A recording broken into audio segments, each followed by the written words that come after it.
Good evening, ladies and gentlemen. How's everybody doing? Just the normal check at the start of pretty much every stream. Is everything coming through okay? Is the music at the right level? Can you hear me? Just this is just as I say every time. This is just a way to make sure that everything is set so we can kind of go on forwards.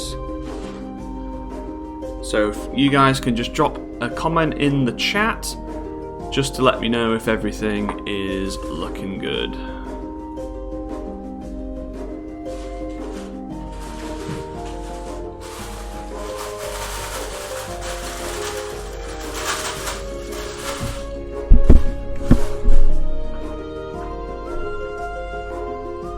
All perfect, brilliant. I'm sure due to tradition, my dad will arrive at some point and say, the music's too loud, but that is his role as a father to say that. But otherwise, we can get cracking. So, before we get started, how is everybody? Who have we got watching tonight? If you're new, please drop a comment in the chat, introduce yourself.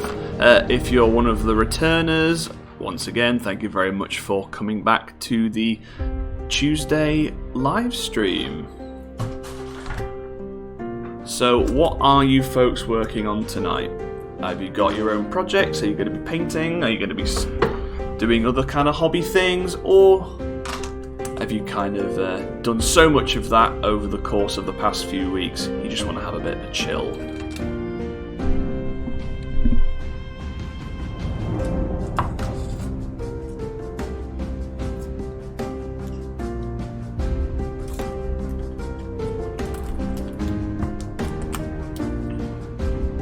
Just a second.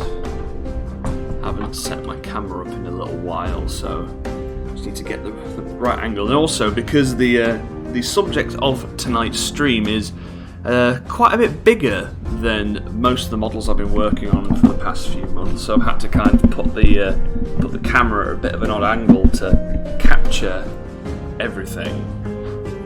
So tonight I will be sculpting the Giantess. So you can see this is the full model.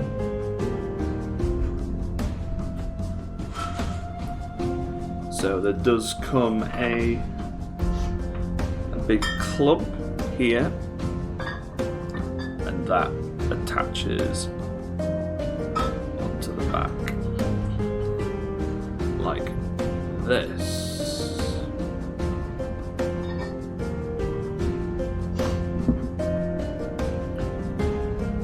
So David Priest is working on Miss Buttercup tonight. And Oak Bronze is painting Beast Folk. Tiny Magic, Albionic and Ogre tonight. Excellent.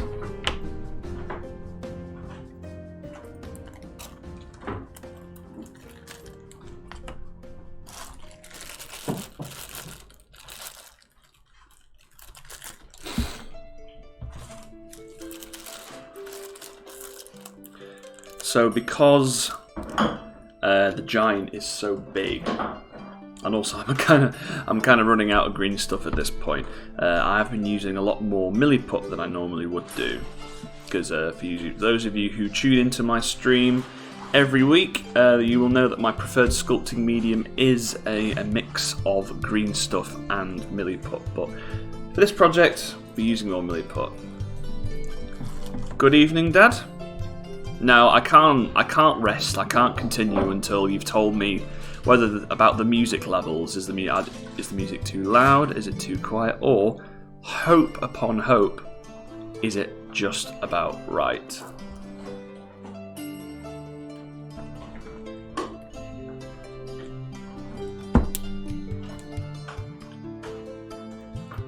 She looks bigger than the male giant. Actually, I think she might be, you know. It's just about right. Bloody hell. I don't think that's ever happened before. I mean, please do correct me if I'm wrong, but I think this might be the first time I've ever actually got the music levels right. Wait, do we have a tape measure of some kind?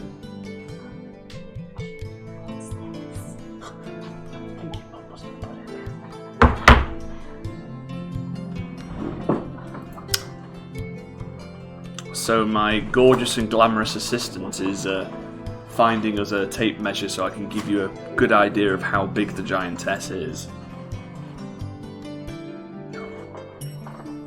Oh, hey! So we have a tape measure. So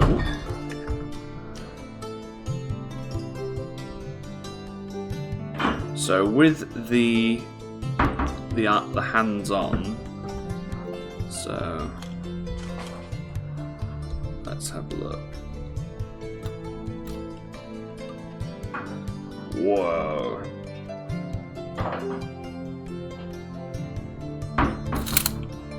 With the hands on, she is 200 millimeters high. So 20 centimeters. So she is a big, big lady.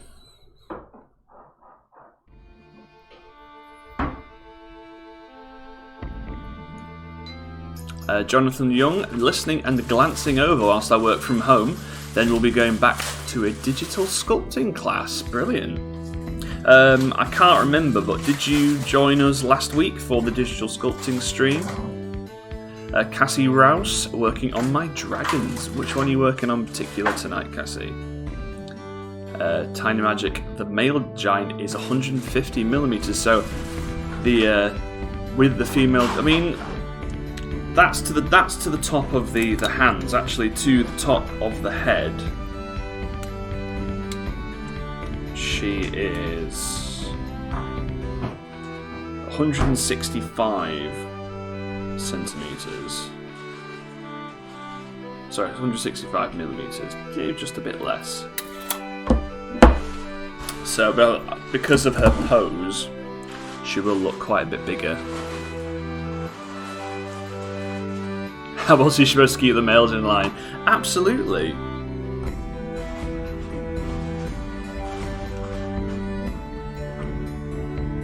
Jonathan Young, yep, love the cockatrice you're doing. Brilliant. Thank you very much. Like, I'm really enjoying. Like, I've loved working on the goblins for a digital workshop, but it does feel good to get back to what I enjoy most, and that is great heffin' monsters. Cassie is building the Arctic and the Forest Dragon.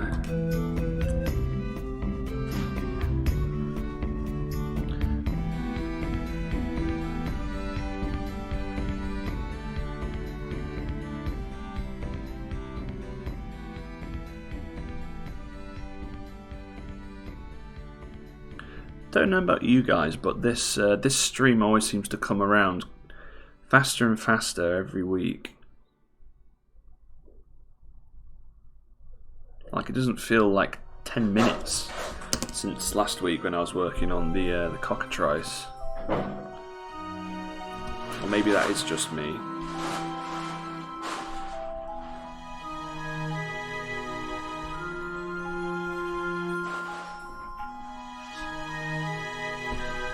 Jonathan Young, is video stuttering for anyone else? Audio is perfect, but vid is wonky. Huh. We've not had any complaints about that in the past, so perhaps is your internet connection a bit laggy, or...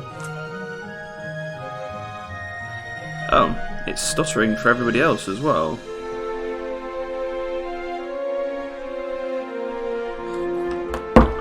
Let me investigate this.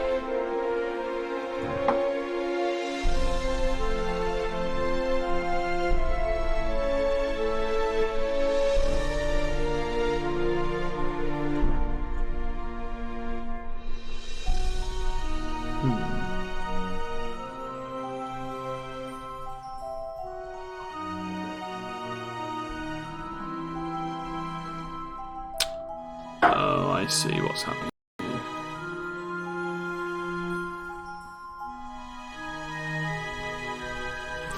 I think my Dropbox is deciding to sync up.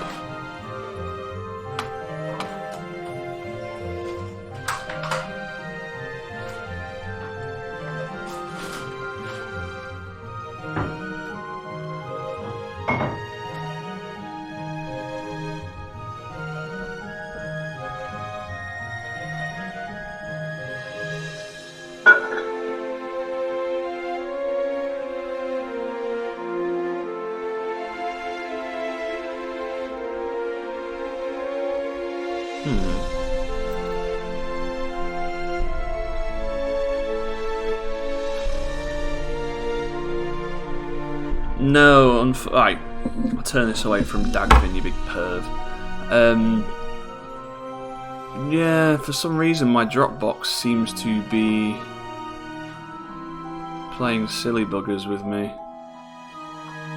Ah, there we go.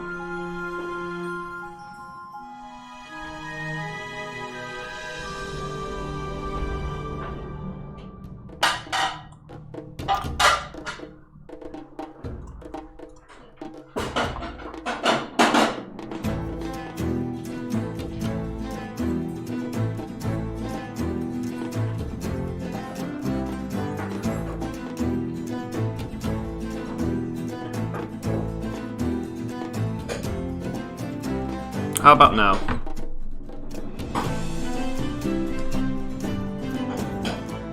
Oop. Come on, God. Goblin has come to say hi.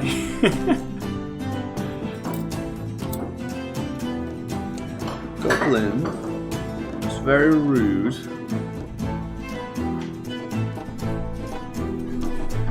How was that? Is this a little bit better for everyone?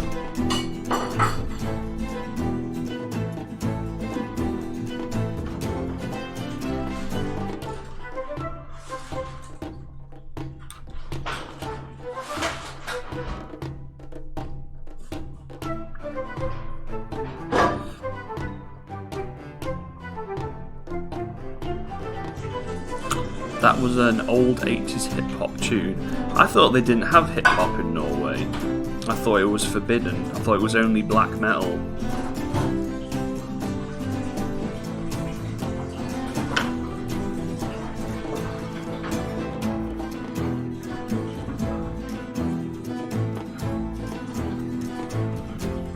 So far, yeah, so I figured out what it was. So OBS has a setting that it kind of records everything that you stream. So I was obviously trying to stream the video to you guys on top of Dropbox, trying to update the recording. So I think it was a bit too much there for the internet connection to handle. Also, I do apologise in advance. Goblin is currently going through heat, so if you hear some blood-curdling screams in the background, it's definitely her and not the people we have trapped in the basement.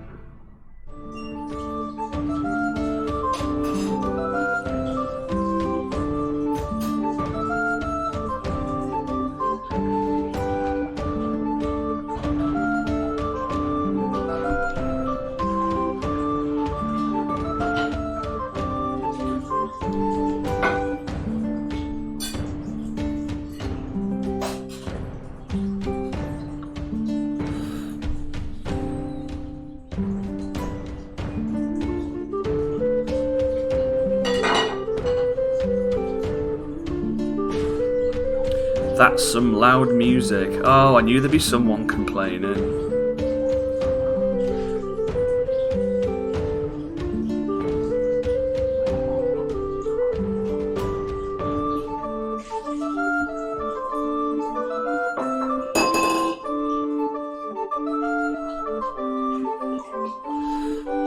Give her a boyfriend, Alex. No, she's far too young to be having a boyfriend. She's only 6 months old, and we don't want to hear the pitter-patter of tiny little paws just yet.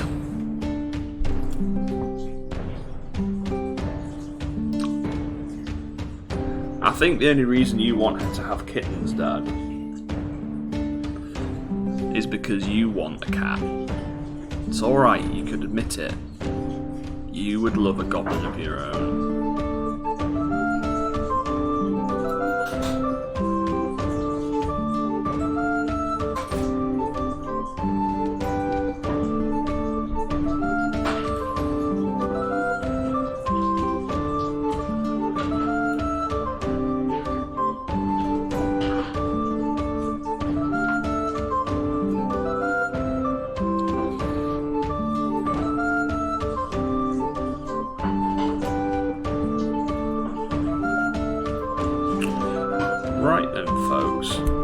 So, I've been streaming now for, I think it's about 10 weeks. So I think this is the 10th stream that I've done since the lockdown.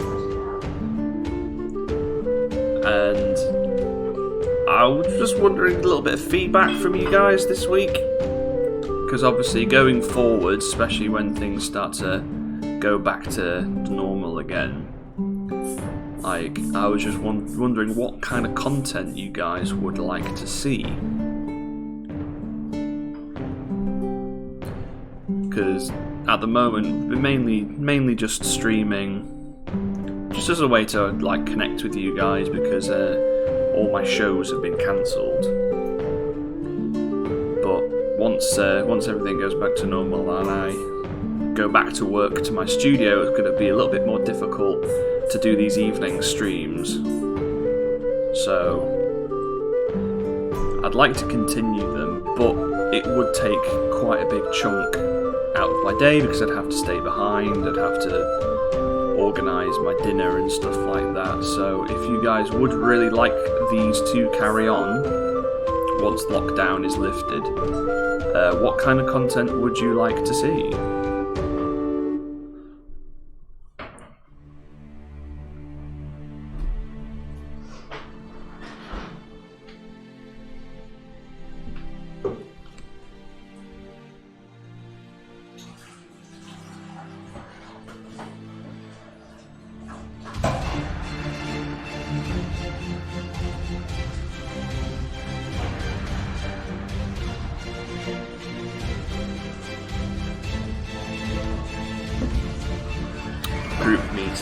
Well, as I posted on the ArcWorlde Facebook group, next week's hangout is going to be a group hangout.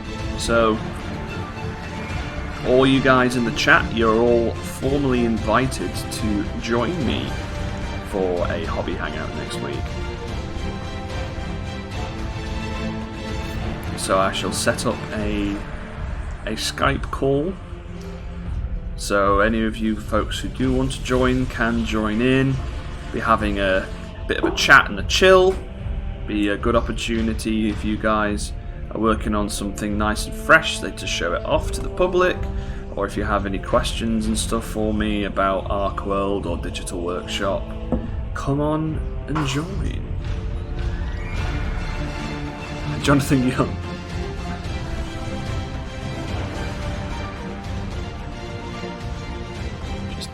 Down a little bit. Actually, I'll do it differently. Bring that up. See, this is the problem, because this is such a mix of different kind of songs. Some of them are super quiet, some of them are super loud. I think I've come to the conclusion that I generally think it is just dependent on the song whether or not it is too loud or too quiet. David Priest, a bit more gaming and background. Yeah, well, I would quite like to do some more gaming streams. They do take a lot of work to prepare and stuff like that.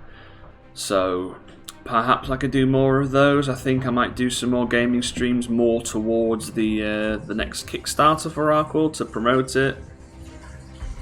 I'm also trying to figure out a way to do streams where you guys can participate at home.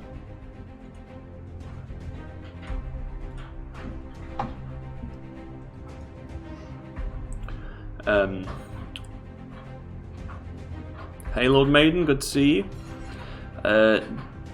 Dagfin, I always want to know more of the world, so some lore or invite in people that have created a warband with background and show off their livery and fluff. No, not mine. That's absolutely yours. That is a very good idea. Oak and Bronze, personally more of a fan of ArcWorlde content than digital, but mostly because I don't have a 3D printer and don't understand technology. That's a very good point. Like, I would quite enjoy like more of a lore-based stream. I'm not too sure how I would organise it, on how I would kind of have enough content for, a whole streams worth of stuff.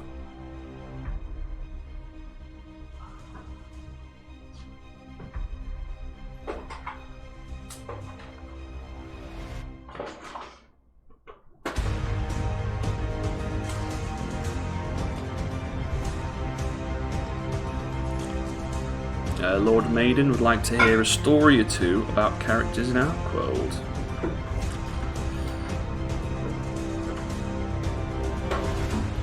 Like, I have actually had quite a few ideas for short novels and stuff like that, based set in ArcWorlde, but the thing about writing is that it takes a hell of a lot of time, effort, dedication.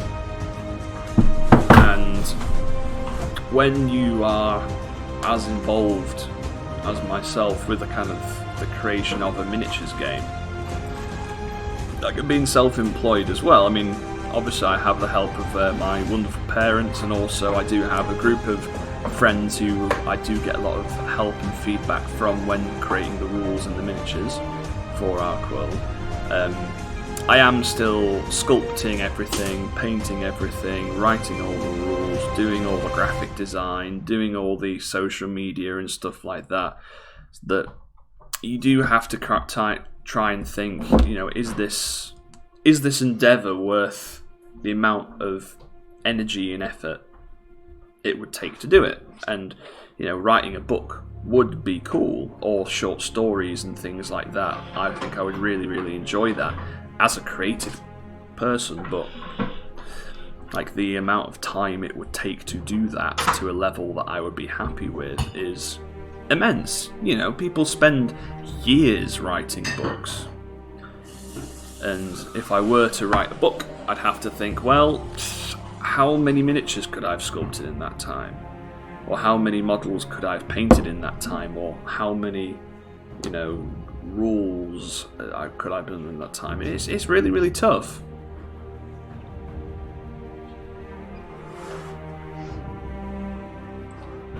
Cassie, background to the races and characters would be awesome. There's loads of fluff in the first rulebook, why not read and elaborate on that? Yeah, very true. Jonathan Young, I think the correct answer to all of this is all of the above. Yes, in an ideal world that would be brilliant.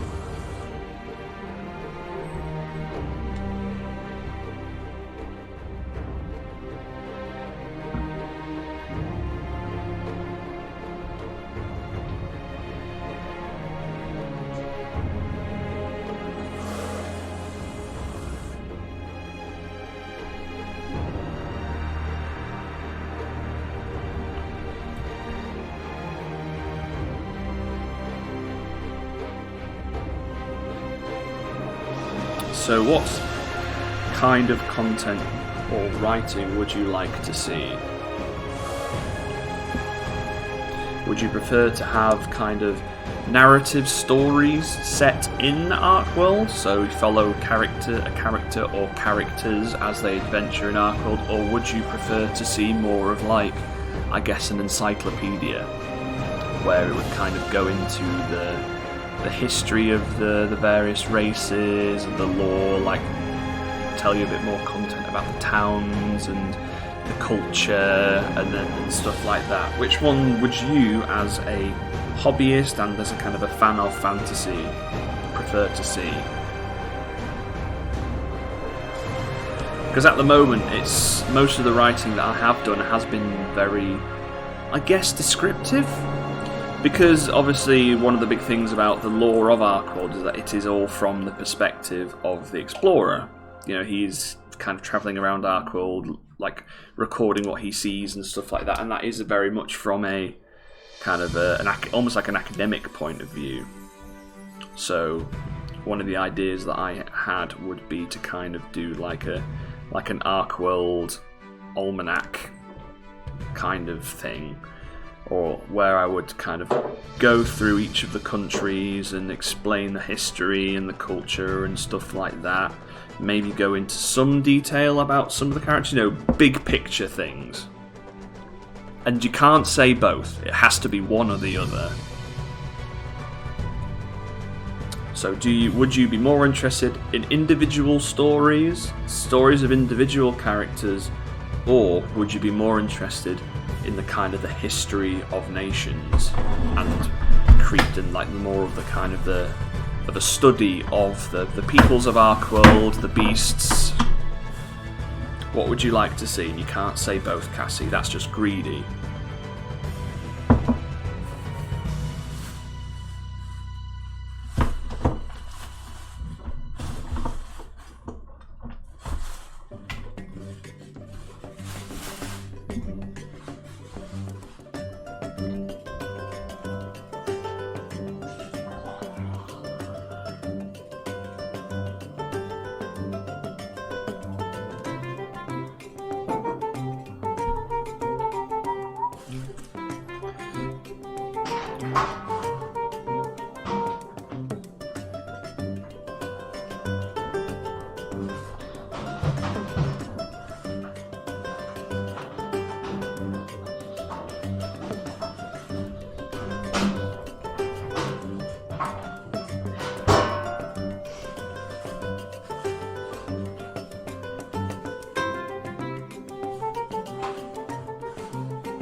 Dagfin says, narrative, but when they do travel in an area, it will include a description of it, as well as how the people behave in those areas. Yeah, I suppose like a more in-depth, novel-based thing would be quite interesting. Lord Maiden, I would rather be interested in the history of the nations and beasts. It will allow people to make stories up with better guidance from the creator. Yeah, that would be probably something I would be doing if I did go down that route.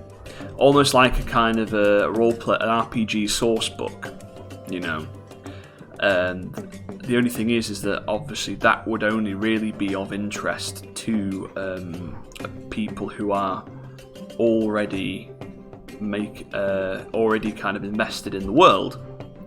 Whereas if I did a novel, for example, like I guess I could do things like audiobooks. I could make it, I guess, more people who aren't into the game would be interested in reading a fantasy novel.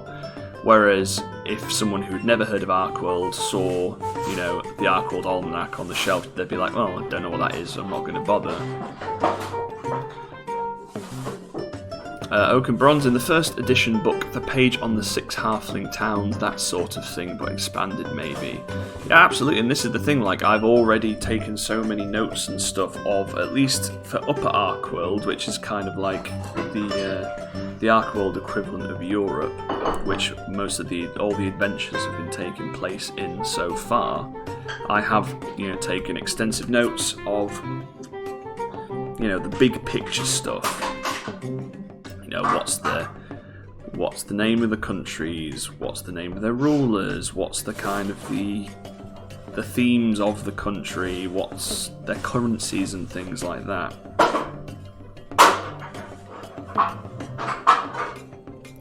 So just at the moment, just building up some bulk on the legs.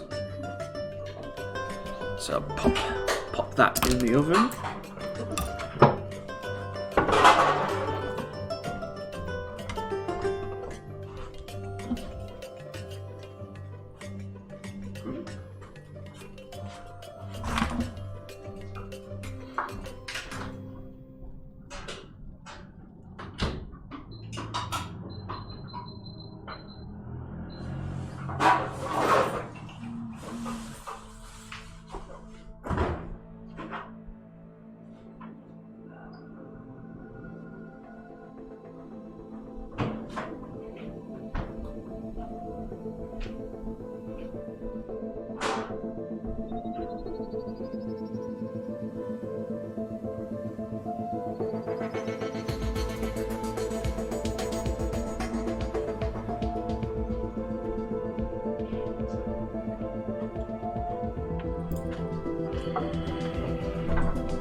Sorry about that, folks. Just went and grabbed a drink.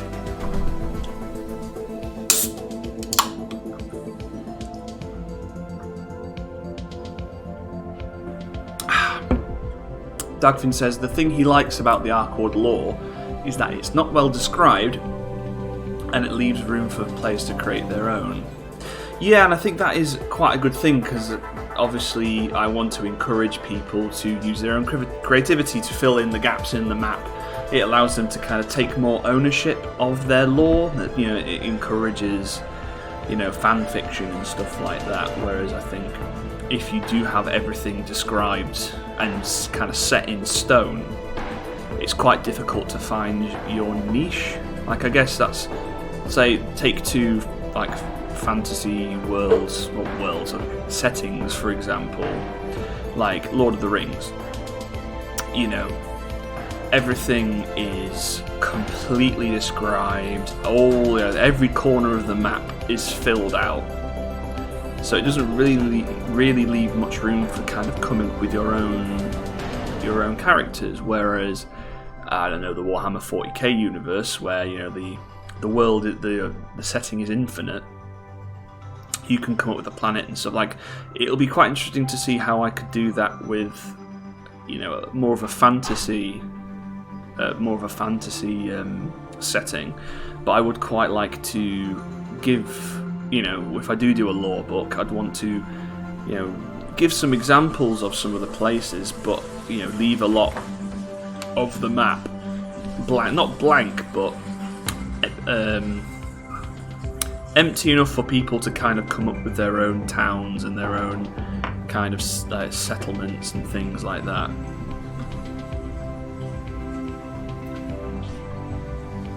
Jonathan Young, I would like stories. The minis in your world so far have a myths and legends feel to them. Leave things vague and big picture. Don't get too detailed. Leave empty spaces for more myths to form. Oh, absolutely. That's actually what I just said. So I think we're both pretty much on the same page with that. Wayne Giant looks great. Some things new we've not seen before. I love the momentum in the pose. Well, thank you very much. Like, this is a character that I've wanted to sculpt for ages and ages and ages. I love giants, and I noticed that there aren't that many female ones on the market, so I thought it was about time to make one myself. Jonathan Young, I love Middle-earth, but don't feel I could ever role-play in it without running into canon. Well, yeah, that's exactly what I was saying, you know, like... Lord Maiden, check out Burrows and Badgers. I think you are talking about what Oathsworn have done. Oh, absolutely. I mean, I love Mike and Joe. They're really, really nice people, and Burrows and Badgers is an incredible game. It's an incredible setting, and, you know, if I could do something similar to that, I think that would be good.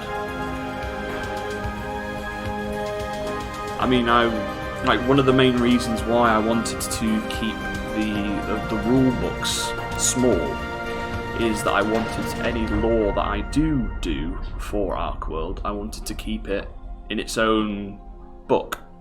Because I think one of the difficult things is when you have a kind of a combined rules and lore book, as soon as the rules become out of date, you know, you have to reprint the whole thing. Whereas I was hoping in the future I would kind of make like an ArcWorlde almanac style, kind of not a hitchhiker's guide, more like the explorer's guide to ArcWorlde, that kind of thing. And that would kind of be the lore set in stone, and I could have that printed perhaps in hardback with lots of lovely illustrations that I'd be working on and stuff. I think I'd quite like to leave that for as long as possible, just so it kind of gives time for the lore to build up from my end, but also, I guess, more time to kind of build the community so that it would be worth the effort of doing it. Because, you know, writing isn't a small feat, especially if I'll be illustrating it as well, and I think I would be quite disheartened if I did, you know, all that work and then only 50 people or so actually bought it. Okay. I mean, hopefully the ArcWorlde community is going to continue to grow over the next few years. I mean, the latest Kickstarter, the second edition Kickstarter has been amazing. Like, we've welcomed so many new people to the community, so many new faces, and I'm hoping that community is only going to continue to grow and develop over the next few years.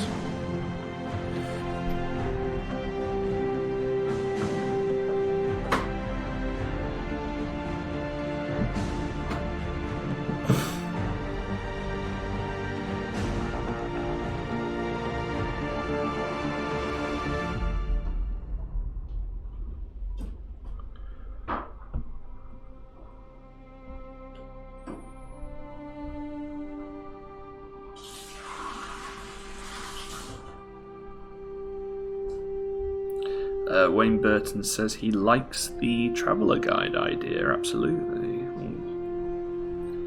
I'm very happy you think so. And actually, I kind of said it as a reference to the Hitchhiker's Guide, but I do think, the Explorer's Guide to ArcWorlde is quite a good name.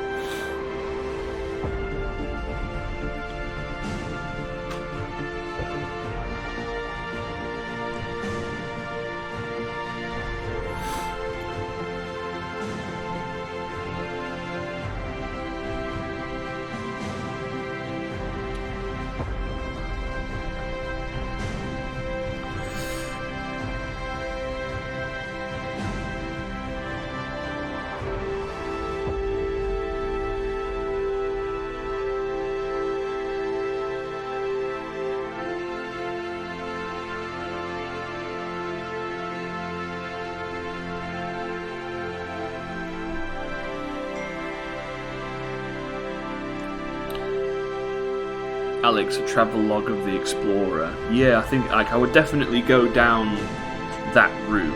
It would be very much like almost like like Charles Darwin when he travelled the world on the Beagle, and he had like a journal of all his notes and findings and stuff like that. Like, I think that would be a really, really cool way to kind of develop the world naturally, with it feeling like it's kind of fitting to the setting, I guess.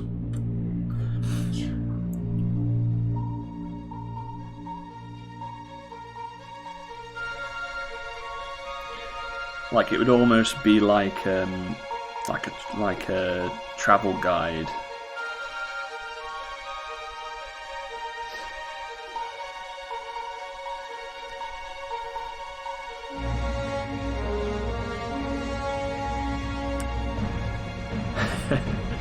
Heck, make it a floating book that the Mini has. I think that would be a little bit tricky. I mean, I'd love to do it.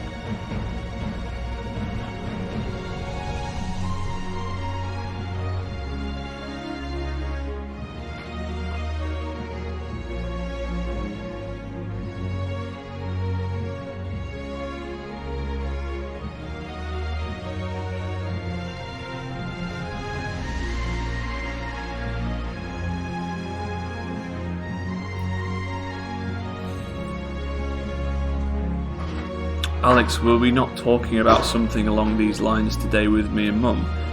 I don't know, I can't remember. Did we? I mean, I think I have spoken to you about it before in the past.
Jonathan Young, yep, I dropped out of GW games, but for as much as I spent on those games, I can play ArcWorlde, Badges and Burrows, and Relic Blade. Yeah, it's very true.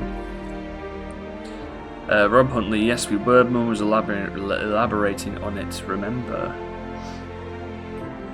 I honestly can't remember, you know.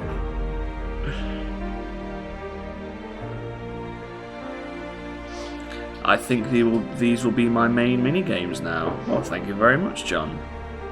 Have you tried out the solo rules yet?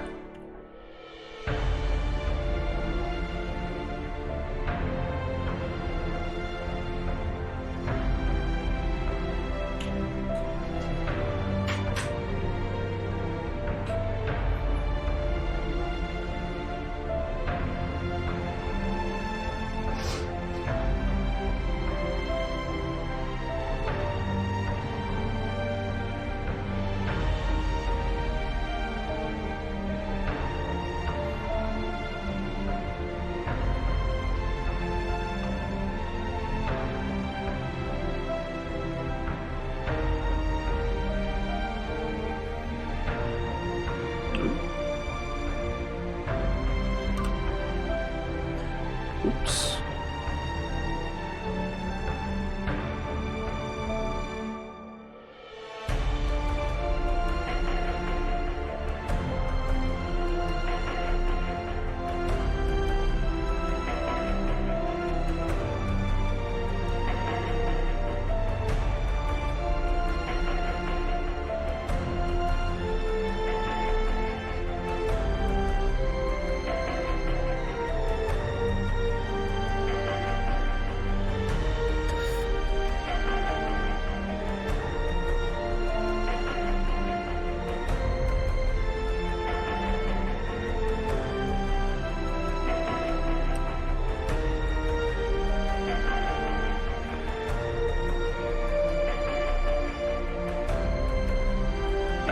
Dagfin, so these giants, where are they living in ArcWorlde, and how do they relate to other races?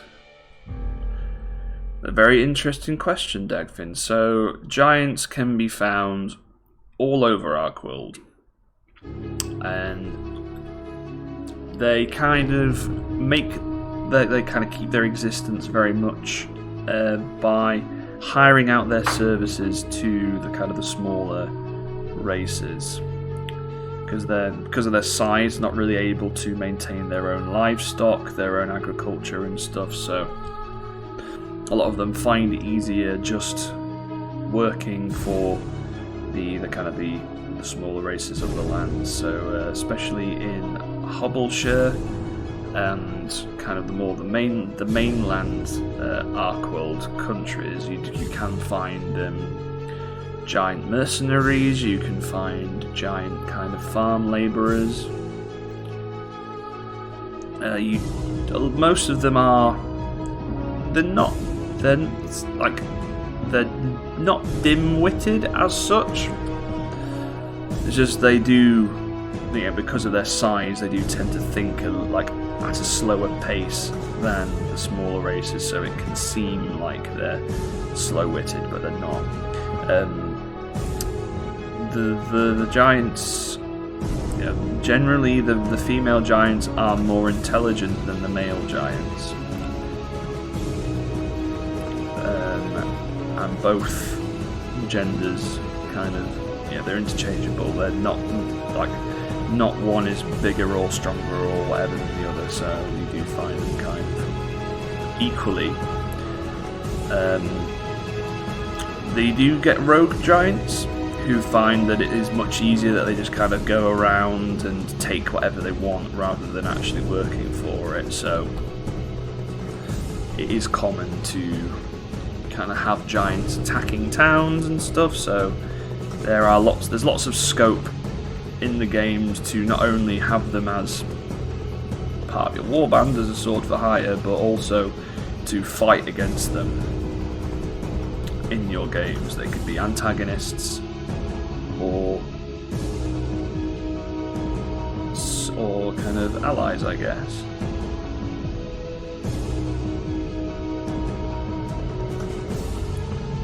Jonas, sorry I'm not too active in the chat today, very busy working on supports.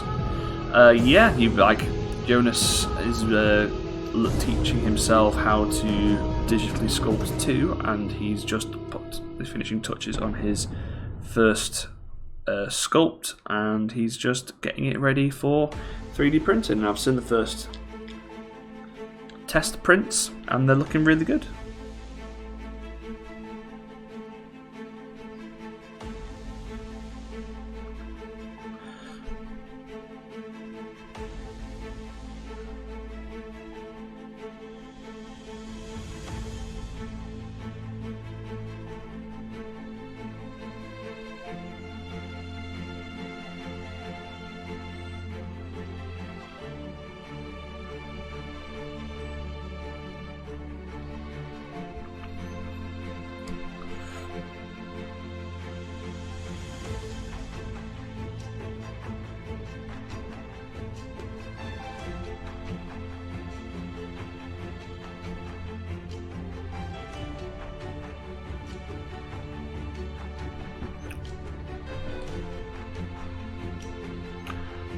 Yeah, Relic Blade, he is, the guy who runs it is a gentleman called Sean, and he's, as Jonathan's saying, he's very much like myself in terms of he does all the rules writing, he does all the sculpting and stuff like that.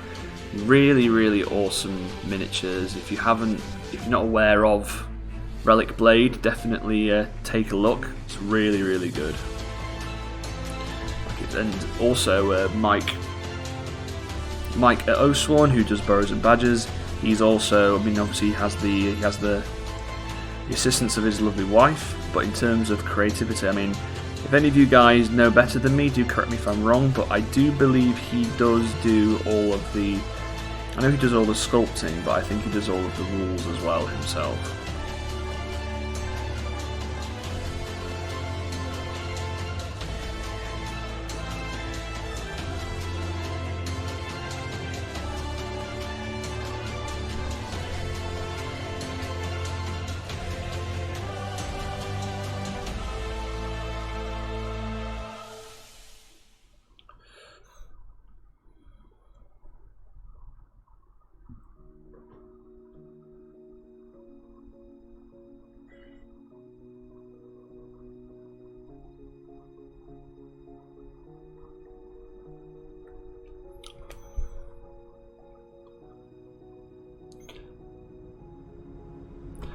Oscar Hardwick, it'd be awesome to see the end result of this month's STLs for sure. Are you speaking about my stuff? And if so, do you mean the maze miniature that got the goblins that I've released this month, or what's to come next month?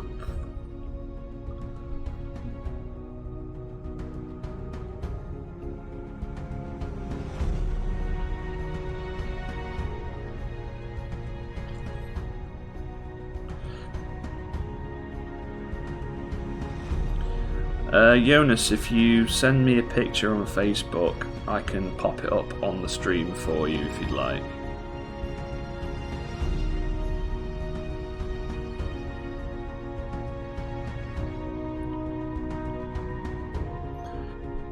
If you'd like to do that, just comment on here, because this is the only chat I can see. I'm not looking at Facebook, so...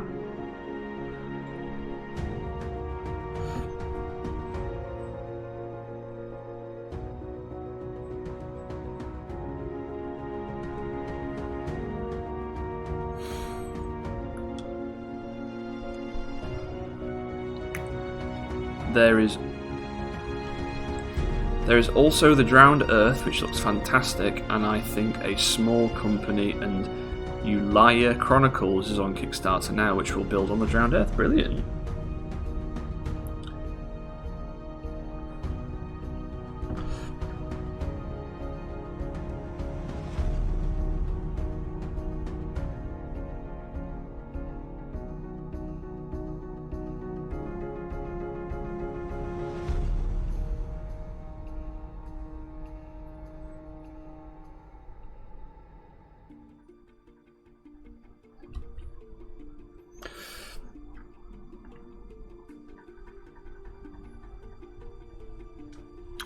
Mr. Hardwick, yeah, your mounted gobbos and later the big old monsters. Already painted up the war boss from the first release. Fantastic, Minnie. Thank you very much.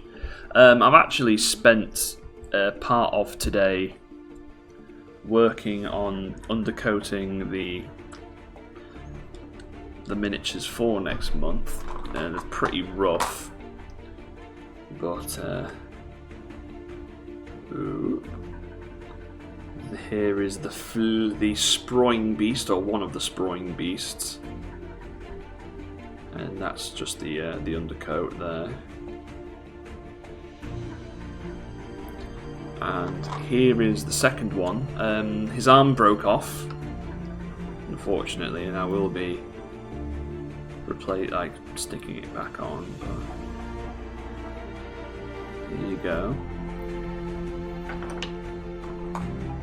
And here is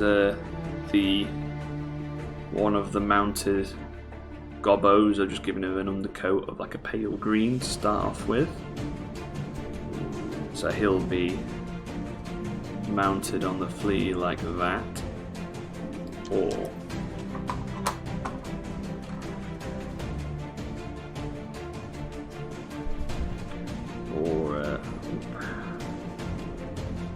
like that.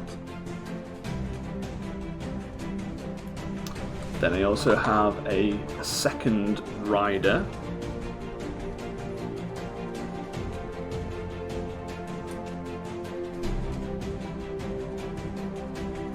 So he'll be mounted on it like that. Or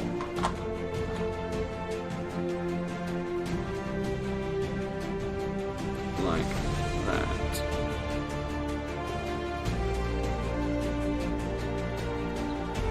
Now, in addition to those guys, I do have some wolves, and I can show you the first test prints. I'm running another one.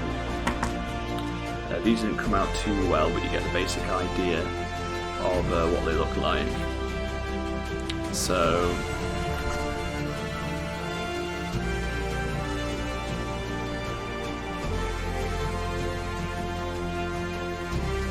that. So you get a much better idea once I slap some paint on them. I've got another print literally in the printer right now.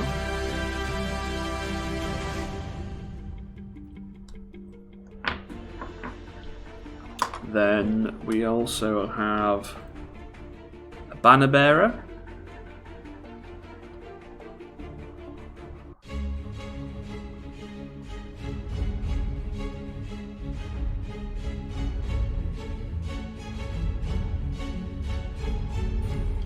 Then star of the show.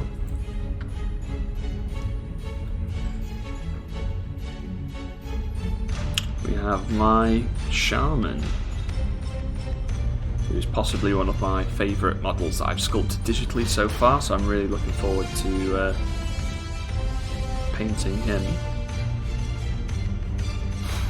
But yeah, that's a sneak peek of what's to come. I'll be painting those over the next few days. I shall upload the STL or pictures of the STL files soon for you folks to have a look at, and then these will be going live, I believe, on Monday.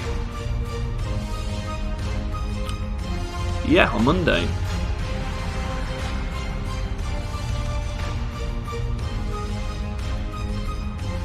Thank you very much, gang. I'm glad you like them.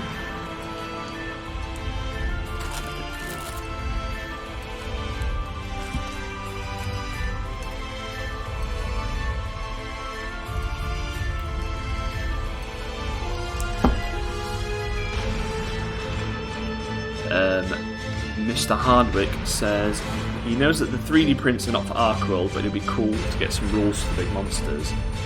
Well, the only thing is that I would hate to have models that people could have access to in terms of casts, and also I am going to be quite strict on myself that all ArcWorlde models will be hand sculpted.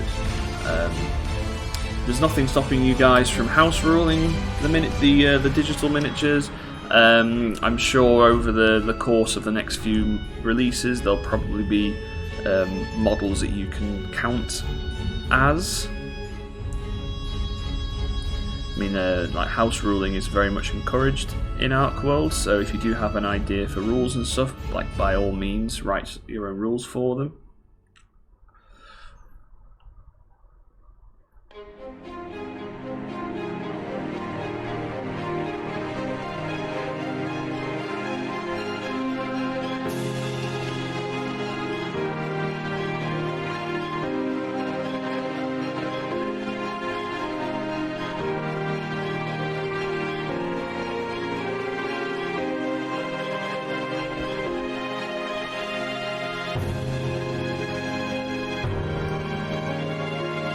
I mean, if you do want to use the goblins for ArcWorlde, they do actually match up quite well with the gremlins rules. Now, the official kind of gremlin miniatures will be the next release after the green and the gilded, which are the next Kickstarter for ArcWorlde. So that should be exciting. Very much looking forward to that one.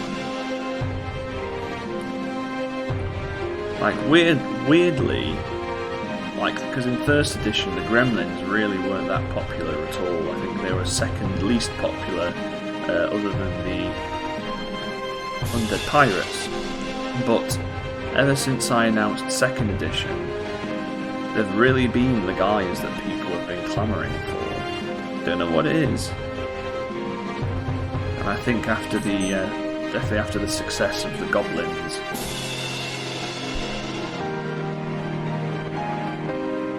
actually I forgot, I've actually sculpted one of the Gremlins.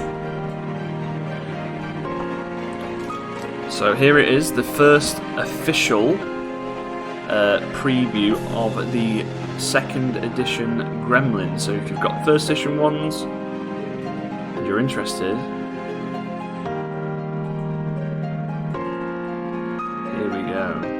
so he's not quite ready, not quite finished yet, and he is a dolly. Let me just have a bit of a play about with the settings so I can change the focus.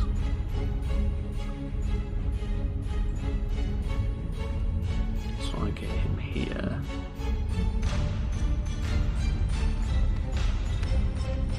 There we go.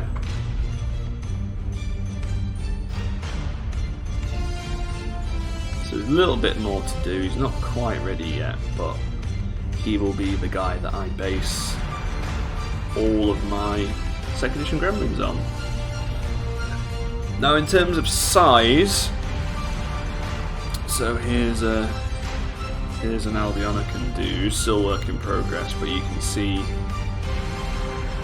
it's quite small.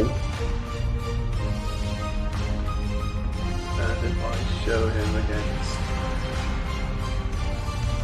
a halfling, he's roughly around halfling size.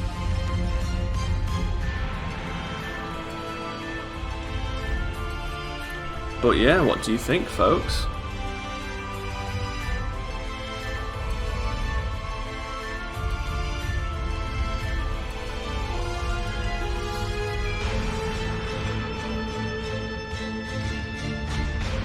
Just bring the focus back. There we go.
Very cool of him, thank you. Lord Bane, I backed the Patreon to support the Huntleys. Thank you very much. Have you managed to get any of the goblins printed yet, Lord Maiden?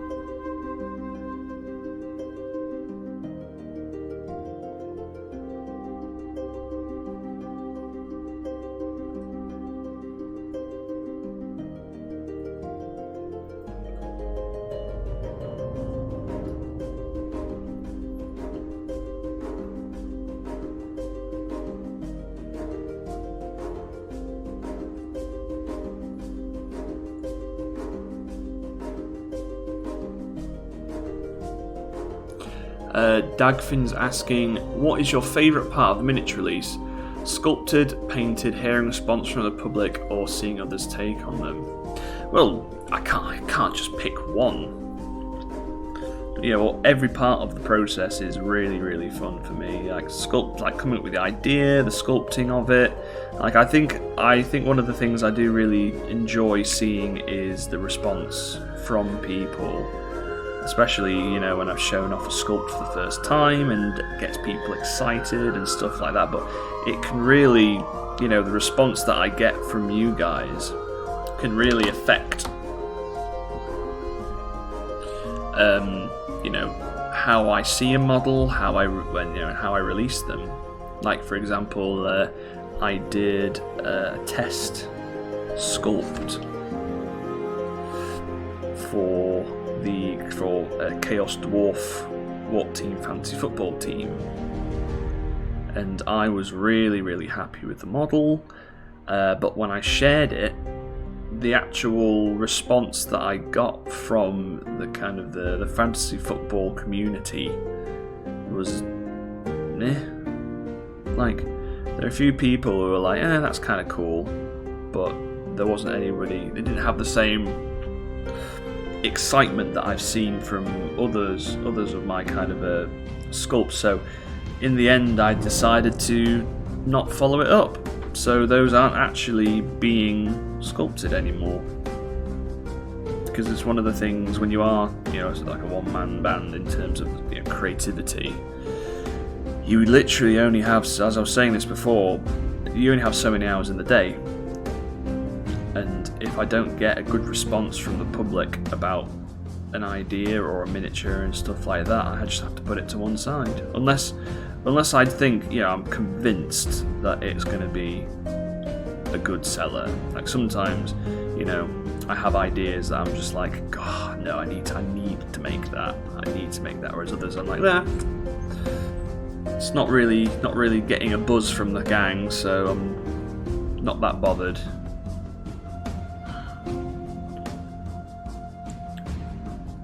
So yes, if you do see a model and you do like it, please do let me know, because your feedback, the community's feedback, is incredibly important.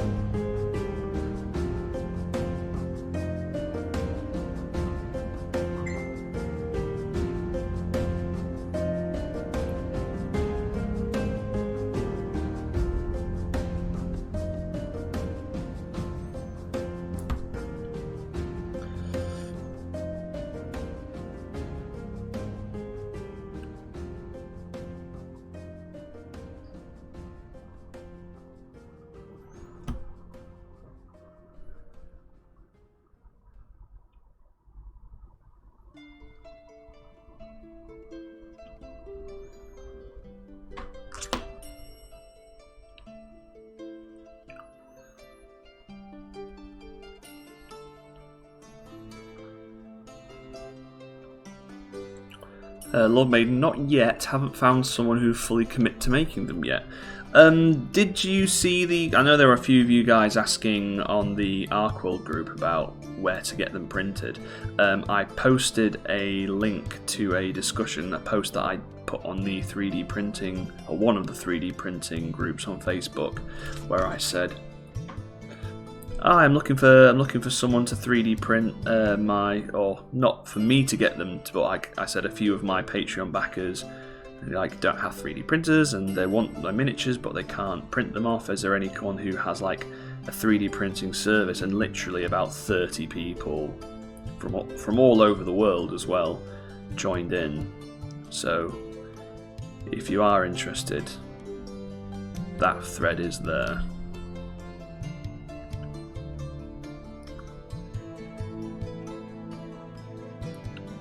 Jonathan Young, I'm working on them, but I'm having to fiddle with my exposure settings. I haven't messed with my resin printer in months. Well, now you have an excuse to.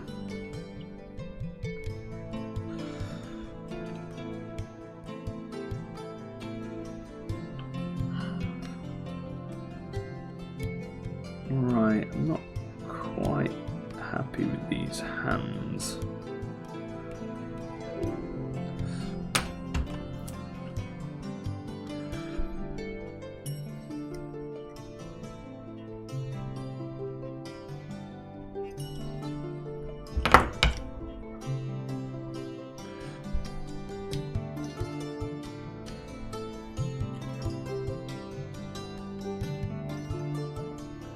Roughly 54 halfling miniatures strong. Wow.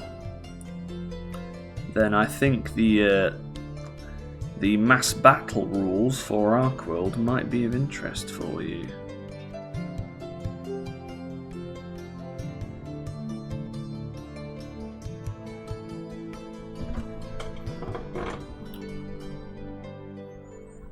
Right, I'll give that just pop this in the oven. So you can see I've kind of tried to keep the hands nice and meaty.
Right, where are we?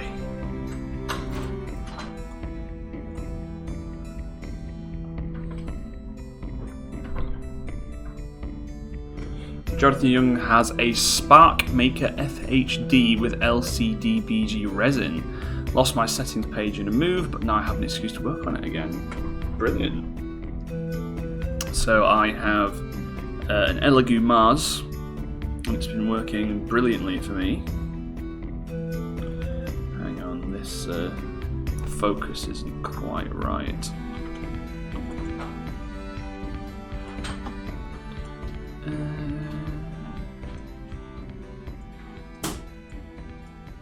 Nope, that's even worse.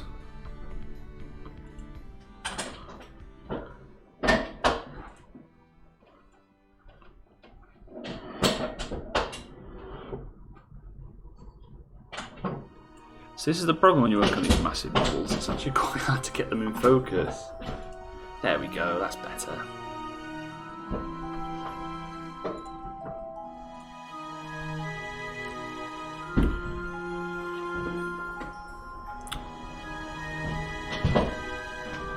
Packmaster finished, now Warbard or Clan Beast. Which Clan Beast, Oak and Bronze? The one in the core Beast Folk set, or the pig guy? David Priest, can't wait for the Boggling Bazaar Halflings. Now, this is actually something that a lot of my non-wargaming friends do ask me, because it's kind of become a bit of an in-joke. It's like, oh, you know, Alex makes money by selling people halflings and all this, and they're like, what is it about halflings that people like Alex? And I'm like, I don't know, but you know, they are by far and away like my most popular range. And so this is a question to you, Halfling fans in the chat. What is it about, not even necessarily just my Halflings, like, what is it about Halflings that appeals to you? Why are you a Halfling fanatic?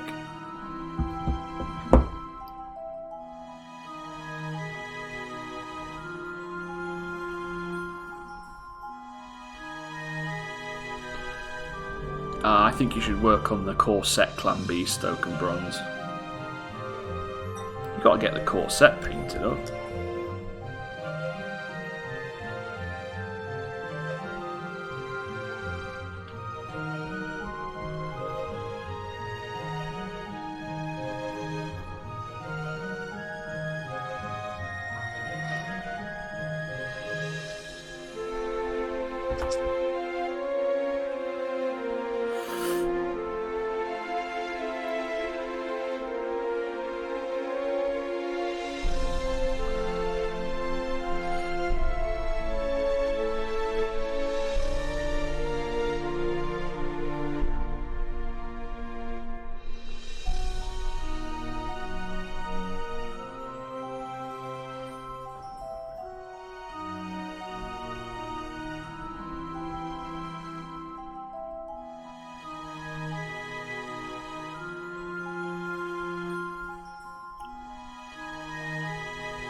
Oak and Bronze, really impressed how well balanced the Warbard and Trollhound skulls were. Seeing them, I was convinced they did waiting on the base to something to over, but the waiting is perfect. Thank you very much.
Lord Maiden is saying about my halflings. Yours are small and still full of character, thank you.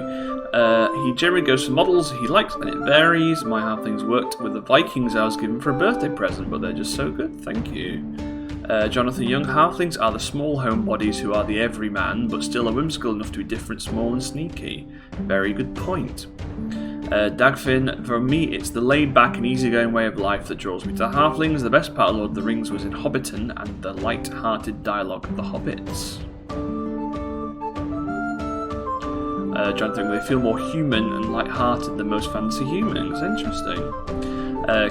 Cassie Rouse, I think it's because I enjoy playing halfling and gnome characters in D&D.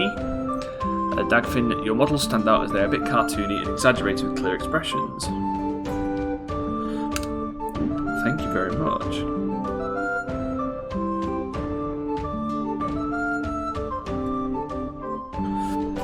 Someone did say to me once that the reason why they liked my halflings was because they were kind of in uniform.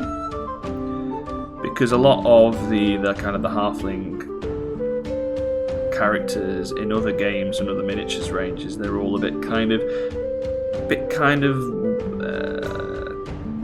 not really a threat, I guess. They're all like dressed in pots and pans and stuff like that, and a bit of like the joke race. Whereas in ArcWorlde, they are like a legitimate threat both in the game and in the lore as well. Like, I've said this quite a few times when people ask me, are you ever going to do dwarves for ArcWorlde? Well, in ArcWorlde, the dwarves are kind of the halflings. They are kind of interchangeable in terms of the niche. I am thinking of doing some more dwarven-looking halflings for the northern territories and things, but for all intents and purposes, halflings are the dwarves of ArcWorlde.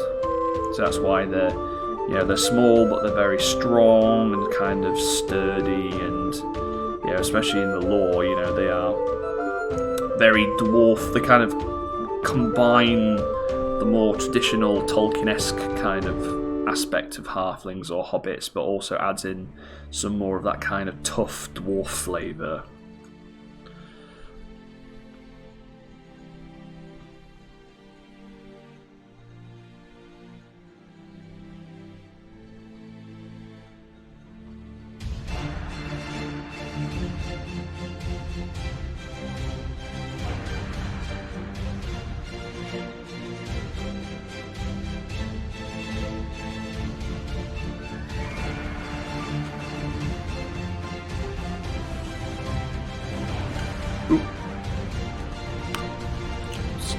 Camera today.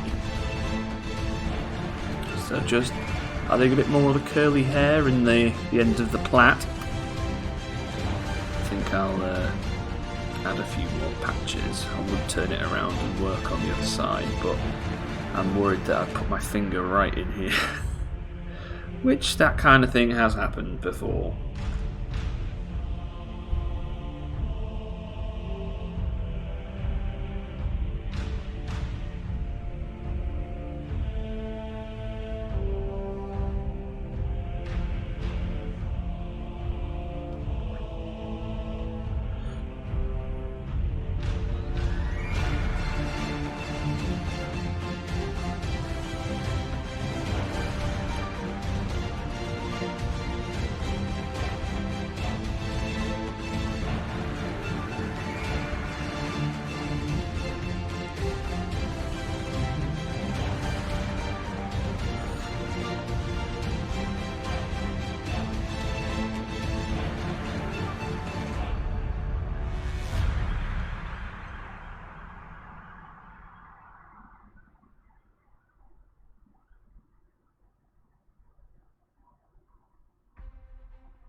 Jonathan says, as much as I love the Warhammer world, I cannot stand the goofy kind of disgusting way they portray their halflings. Different Gear TV what is the clay that you use? Is it available on Amazon? Jonathan's beat me to it. I use a mixture of green stuff or Needetite and yellow, specifically yellow grey milliput.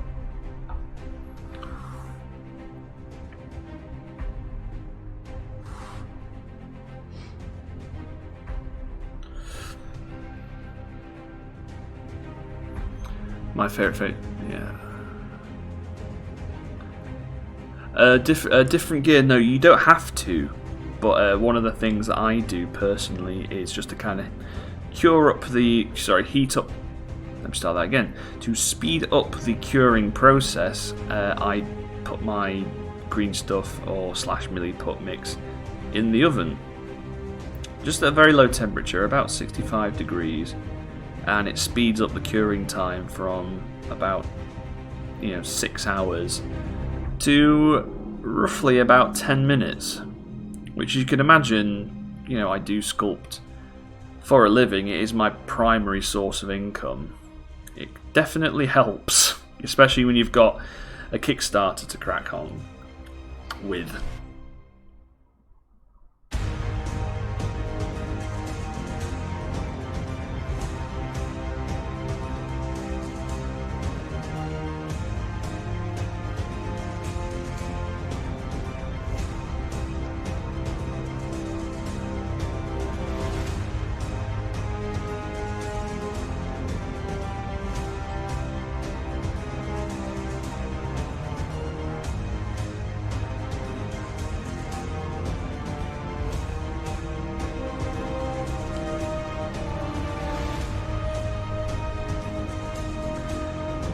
I would love to.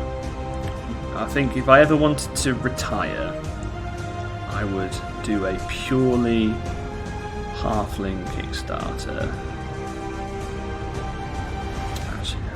Do purely halfling Kickstarter. Probably mass combat.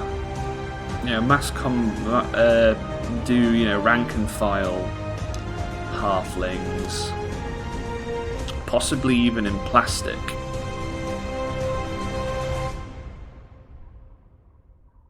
Which, especially now that I think I probably pop this anyway. Now that I've know how to digitally sculpt, it's a lot easier for me to make stuff in plastic rather than in traditionally sculpting. Would you guys be interested in something like that? If I did do like a boxed rank and file halflings?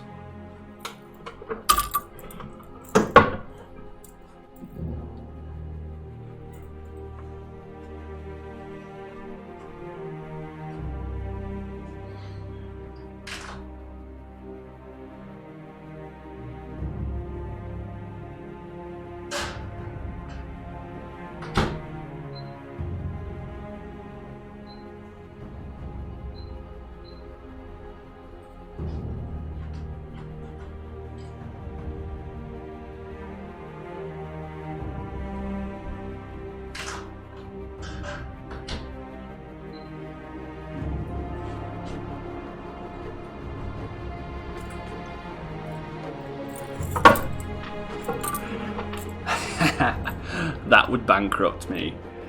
Be still my heart, yes, yes, yes. Ooh, well, that might have to be something to look into, because I have thought about this before for a while. Doing a plastic kit for multi-part halflings and stuff like that. And then someone else, I think it was actually my girlfriend, said to me, "Well, is there any point doing plastic kits now? Now 3D printers are only going to become more and more accessible to people, and the setup costs for plastic injection molding are so disgustingly high.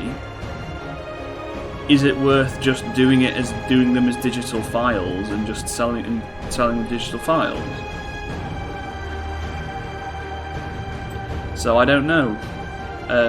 Because obviously quite a few of you guys don't have 3D printers and would prefer to just print them off. David Priest would be be great, especially if there were plenty of weapon options and bits and bobs to buy multiples, so be able to mix them up.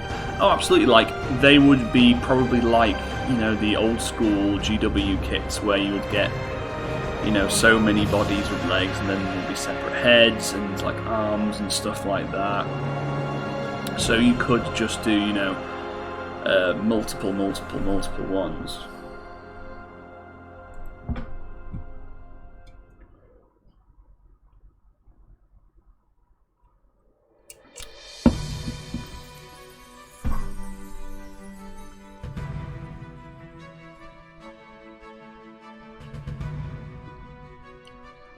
Multi-part, where do I sign over my savings?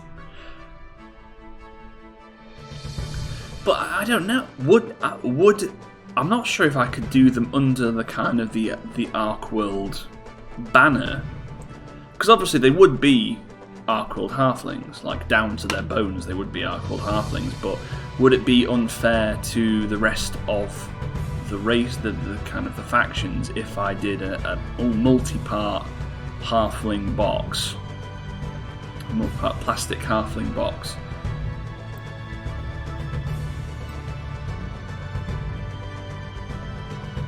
Because like I could never hope to like make that money back with, you know, the more niche races like, you know, the wild elves or the Albionicans, or, you know, possibly I could do it with gremlins. Like, gremlins could be quite fun, but, you know, I think halflings are a surefire.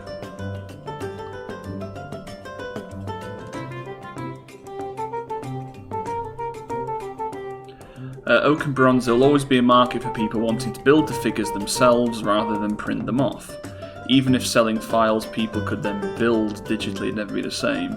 Well, I think what I would do is, like, I would do the digital files and then literally just have, you know, body 1, body 2, body 3, body 4, and then I would have the arms separate and then the head separate. And I think, you know, if I did do that, I would probably, you know, do the digital files and sell the digital files, and then I would cast up, you know, the bodies and things like that. Or cast up the miniatures for people who didn't have 3D printers. That sounds like a pretty good Kickstarter idea, actually.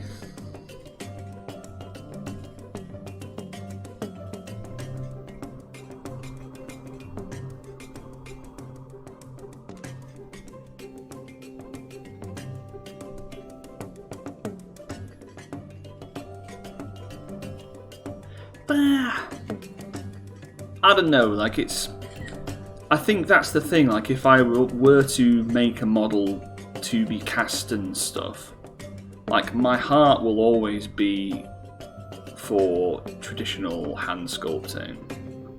I think, obviously, you know, having the files so people can print off as many as they want is a good thing, and I think I would probably, you know, do like an STL pack, sell it online and stuff like that. But I do like making things by hand. Jonathan Young, that's what I would love to see if multi-part digital files are bits box in digital form. Yeah, that's absolutely what I would do, and it would be something I've considered actually doing for my digital workshop goblins as well.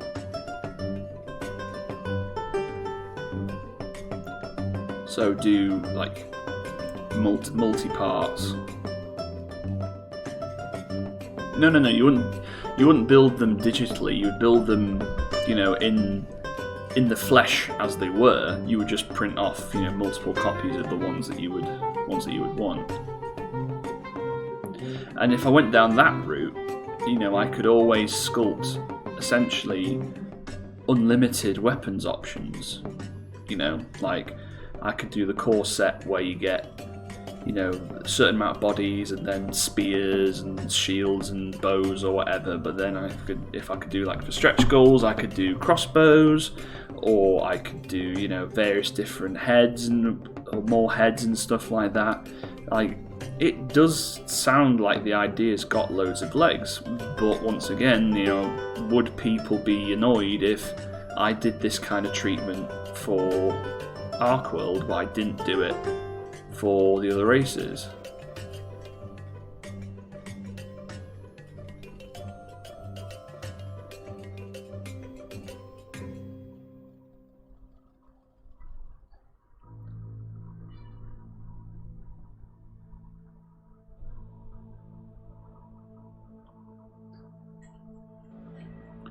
Yes, Jonathan, that would be exactly it. You would be printing. I mean, I guess you would have the sprue, you know, the supports on the digital print.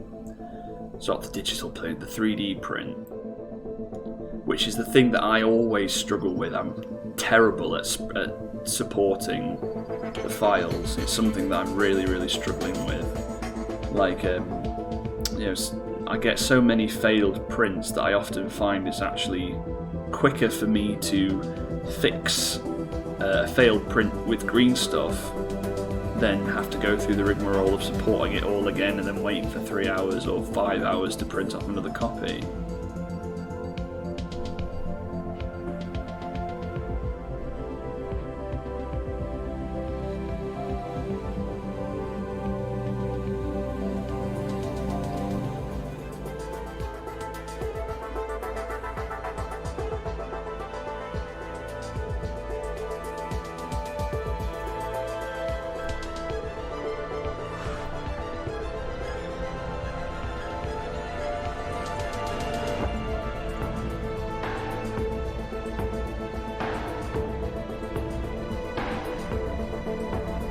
I definitely think the idea has legs.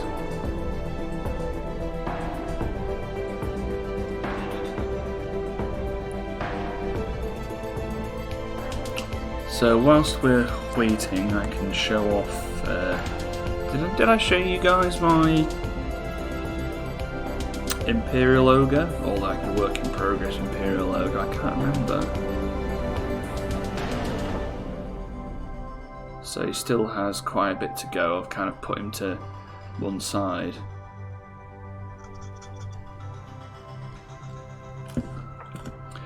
Jonathan Young,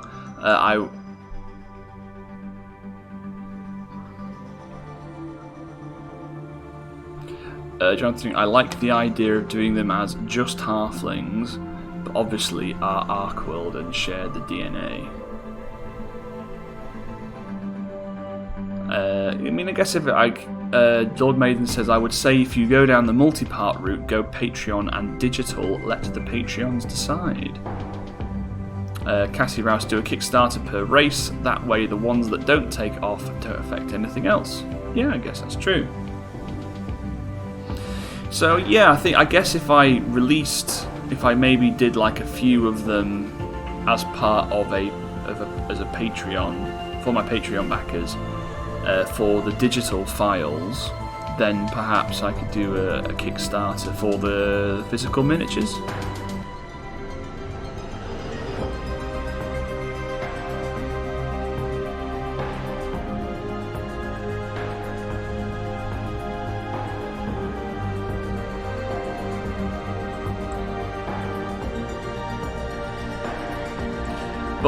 But it's, I guess the thing that I am quite worried about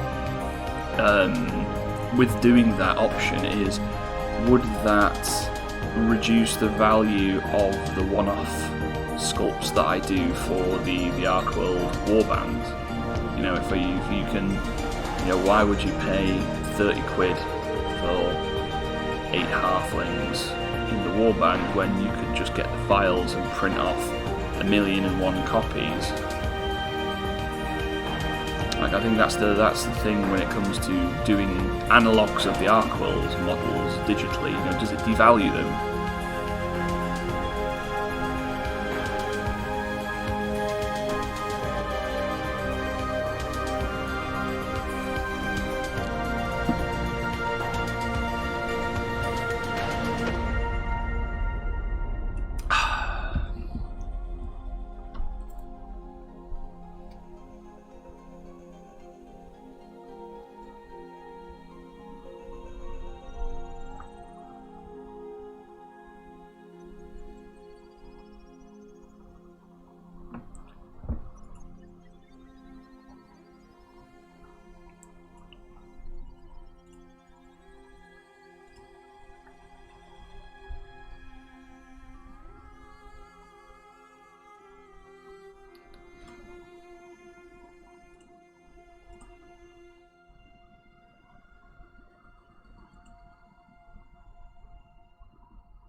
Jonathan Young, wouldn't be for me. The individual sculpts always have more character, but I can see your point.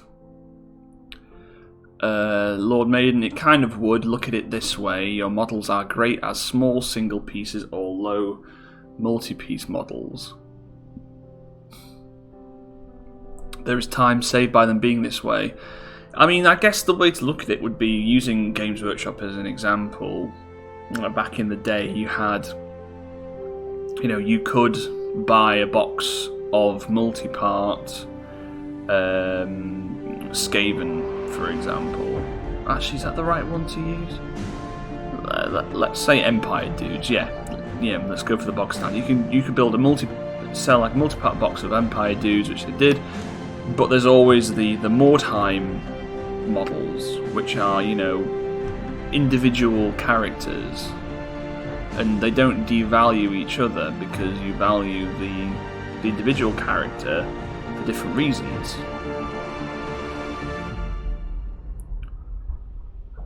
Lord Maiden, for the customer, while being your creation, not the customer's, there is less creativity from the users, but yours show a lot of character. I mean, I would want, if I did do this, I would want to try and instill as much character into multi-part kits as I would in my one-off pieces. I think because I want them to be very obviously my work, and one of the things I really try to do with my work is instill a lot of character into them. And I think the challenge for me as a creator would be to make multi-part kits that still keep the same feel as the kind of the one-off sculpts, and that would be a big challenge for me, but one that I think I think given enough time I could give it a damn good go. So other than halflings, what other multi-part kits would you guys like to see?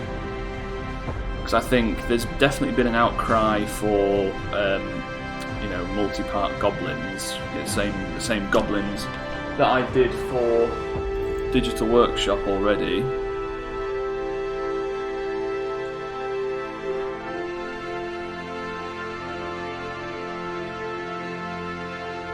So these guys are obviously very kind of, I guess, very much in the current ArcWorlde mould, where they are, one piece, very kind of character driven.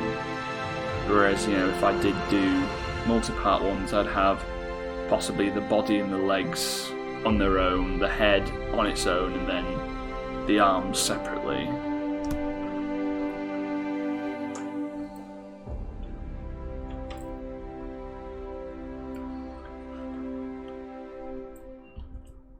Multi-part trolls.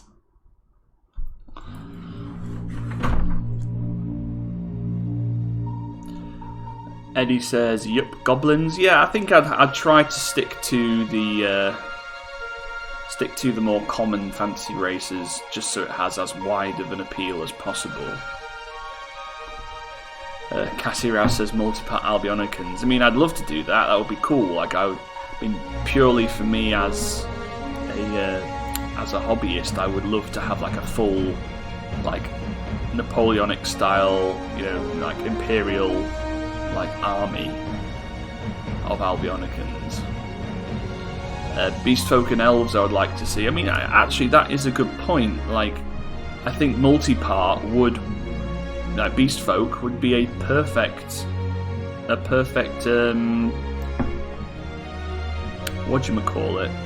candidate for it, because I could do so many different heads of so many different animals to fit.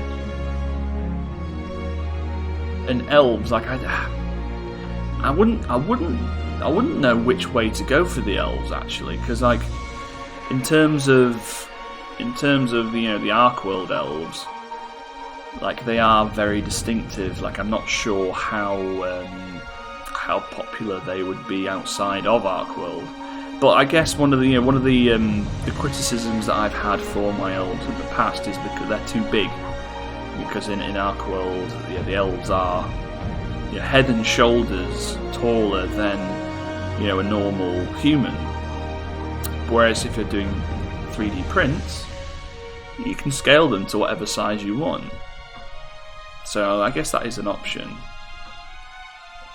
And this would actually work quite well with the mass battle ArcWorlde rules that I've been working on as well. So I have actually come up with ways to have like big games of ArcWorlde. So like 3,000 gold plus, and these would be quite a good way to fill out those ranks. Dagfin, you could do a Minotaur with an elk head, a hog head, as well as a bull. I don't know, I'm not sure I like that idea. I mean, what kind of idiot would come up with that idea? No, don't worry guys, I'm joking. Like, one of Dagfin's favourite things to do is to tease me about my old models that I made before ArcWorlde when I was a teenager, because he's like he is my chronicler? Yeah, chronicler, that's the word I'm looking for. And he'll always bring up these old ideas.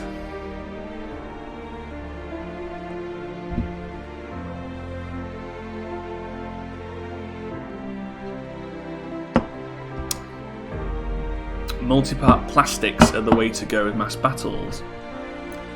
Yeah, well, this is the argument that I'm kind of mulling over, is whether or not it's actually financially worth having them made in plastic, or just doing digital files and letting people print off their own as many as they want, and then selling them in resin and metal as I have done with the normal miniatures. Because that's the thing, like for plastic, I think the going rate is about I think it's about £10,000 per sprue. Yeah, £10,000 per sprue. So if I was doing, a box set of halflings, for example, like that's £20,000. 2 sprues worth. That's £20,000, which is absolutely insane. Whereas if I just did them in the digital files, people could just print them off so much as they want, and that actually doesn't cost me anything at all.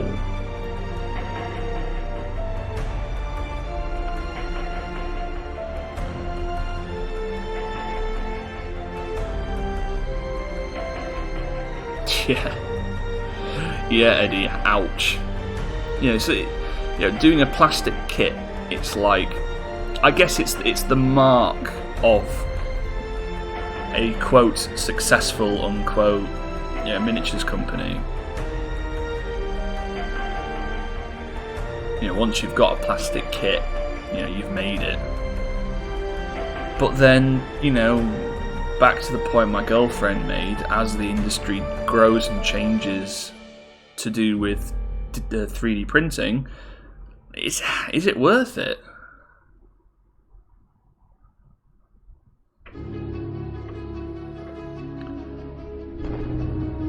Jonathan, do multi-part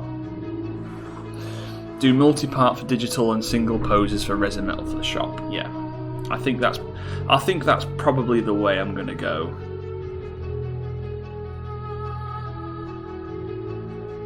Eddie, when I'm rich, I'll give you the cash. Sounds pretty good to me.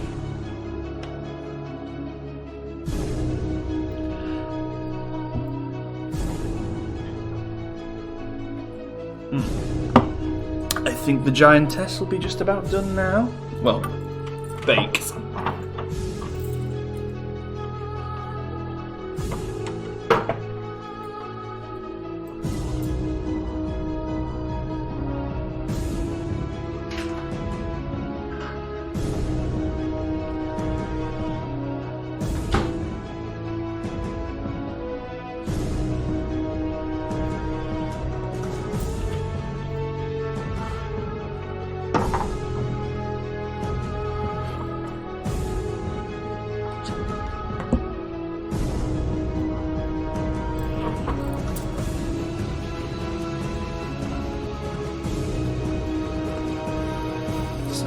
just need to wait for it to cool down.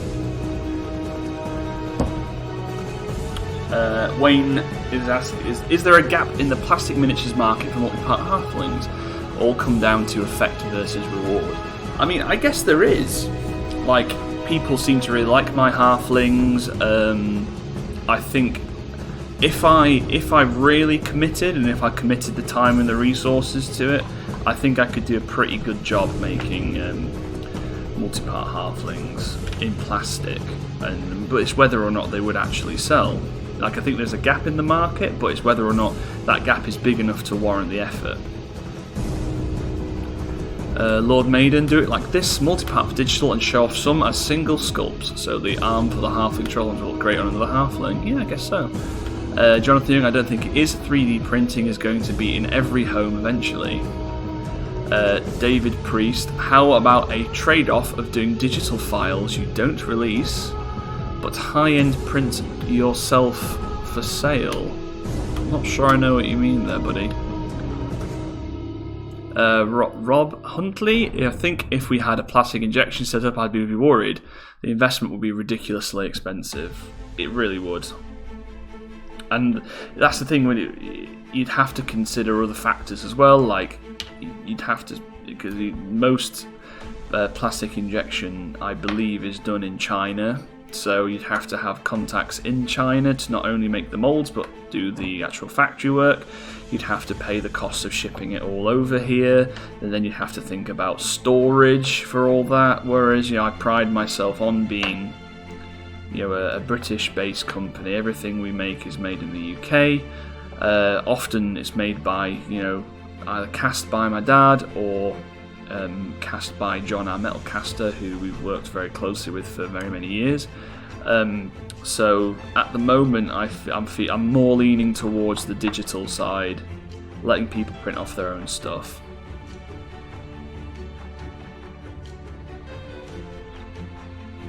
And then perhaps I would do a Kickstarter to kind of fund the printing and the casting of the miniatures, and perhaps sell them in resin or metal for you guys who don't have digital printers. So, I keep saying digital printers. Digital sculpting 3D printers, not 3D sculpting and digital printers. That's what I do.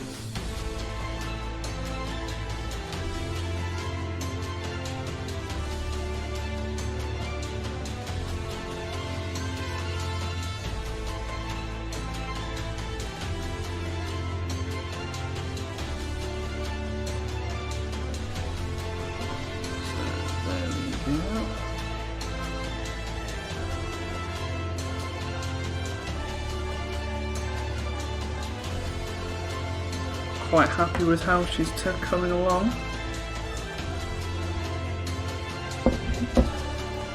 And I think in this week's stream, you kind of get an idea of how long it takes to sculpt these really big models.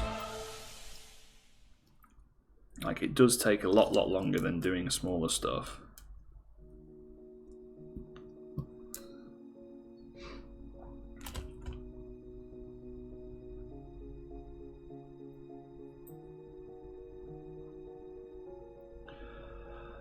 Dad's saying, my ultimate goal as a resin caster is to be able to spin cast resin. It can be done now, but it's not quite good enough yet. Yeah, this like spin casting resin is kind of like the El Dorado of the miniatures world, of Shangri-La. It's this kind of golden technique that everyone wants to find, but no one seems to be able to.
while I love all of our ideas and plans, I realise there is huge cost to make that happen. You have a good fan base, and keeping to what you are doing will help secure your future. I'd rather see you in 20 years than miss you in 3 years. Yeah, absolutely. I think it's one of the, obviously, with any kind of business venture, it's very tempting to kind of take a big risk, go all out, put everything on the line. And sometimes that works, but most times it doesn't work. And I've worked very, very hard over the past, well, it's 10 years this year I've been doing Warploque. 10 years. I try to kind of grow organically. I push myself as a creator, but everything that we've done has kind of been off our own backs. Like, we're not in debt to any investors or anything. Everything is, kickstarted, which has obviously made things incredibly easier. Essentially our investors are the customers. But if I were to kind of go into the whole 3D plastics, I would, unless I did a successful Kickstarter, I would need to have an investor and stuff like that, and I don't think I want to go down that route.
Right, folks, I am afraid to say we have come to the end of the stream. It always seems to go quicker and quicker, these streams. I can't believe it's been 2 hours. So in the last 3 minutes, if you do have any comments or questions, make sure you get them in. This has been a bit more of a chilled stream. I have only really been working on one model, and a lot of it is just, it's quite nice to have people to chat to whilst I'm doing these more kind of fiddly jobs, like sculpting the stitches on clothing.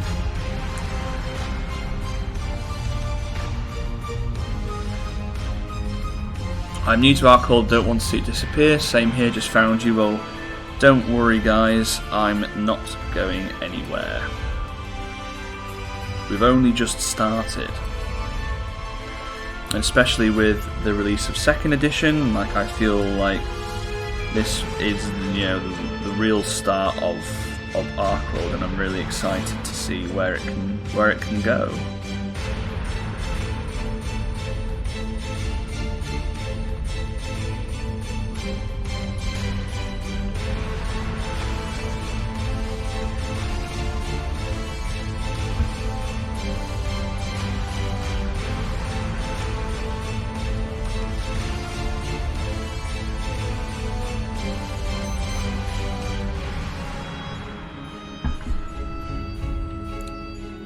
The giant looks cool, stop tempting me.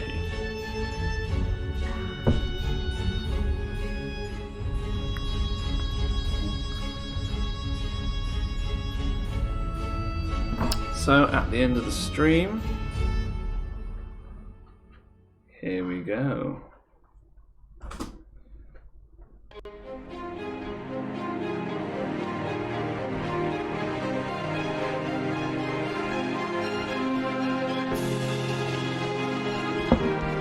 Right, folks, that's it for me tonight. I hope you all enjoyed the stream. For those of you who haven't been to the website, it is www.warploqueminiatures.com. That's where you can buy all of the ArcWorlde miniatures. The 2nd edition models from the Kickstarter are now all available.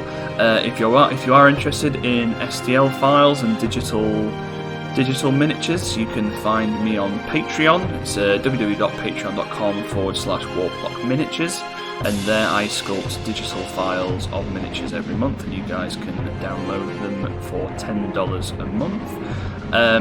On top of that, I'm actually also doing a raffle that will be announced at the end of the week. You can find more details about that on my Facebook page, which is at Warploque Miniatures. You have a chance to win a 50% off voucher for any purchases on the web store, so you can save some incredible amounts of money if you are the lucky winner. If you are on Facebook, as I said, we are at Warploque Miniatures, but we also have a ArcWorlde community Facebook group where everyone who is into ArcWorlde posts up the painted models. So if you have any questions about the rules or about the game. But yeah, so if you're not on that already, go and check it out. So thank you very much for joining us tonight.